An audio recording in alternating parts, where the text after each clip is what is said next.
It's Showtime, mga kapuso, confirmed na nga ang pag-ere ng It's Showtime sa GMA7 sa naiwang time slot ng Eat Bulaga at Taha ng Pinakamasaya. Bongga, talagang wasak na ang network war.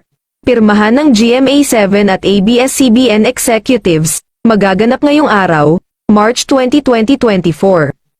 Isang historic moment ang nakatakdang maganap ngayong araw, Miyerkules, March 20, 2024. Ito ang pirmahan ng kontrata sa pagitan ng GMA7 executives at ABS-CBN executives para sa formal na paglipat ng It's Showtime sa timeslot na iniwanan ng Taha ng Pinakamasaya, ang noontime variety show ng Tape Incorporated na nagpaalam sa telebisyon noong March 8, 2024. Nakatakdang ganapin ang contract signing ng alas 4 ng hapon sa Studio 7 ng GMA Network. Inaasahang dadaluhan ito ng 17 personalidad na bahagi ng noontime show ng Kapamilya Network, sa pangunguna ni Vice Ganda.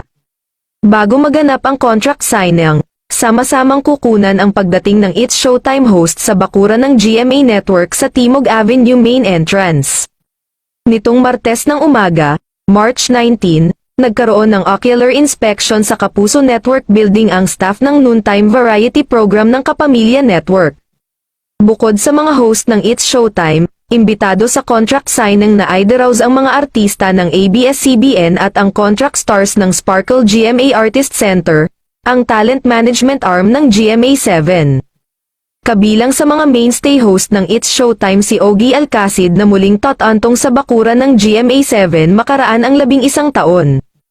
18 taong contract star ng GMA7 si Ogie bago siya nagpasyang lumipat sa TV5 noong 2013 at sa ABS-CBN noong 2016, malaking bagay na muli siyang mapapanood sa kanyang dating home studio dahil sa susunod na buwan, April 2024, matutunghayan na ang It's Showtime sa Kapuso Network. Noong July 1, 2023, nagsimulang umere ang It's Showtime sa GTV, ang subsidiary channel ng GMA7, nang matapos ang simulcast agreement ng ABS-CBN at ng TV5 noong June 30, 2023.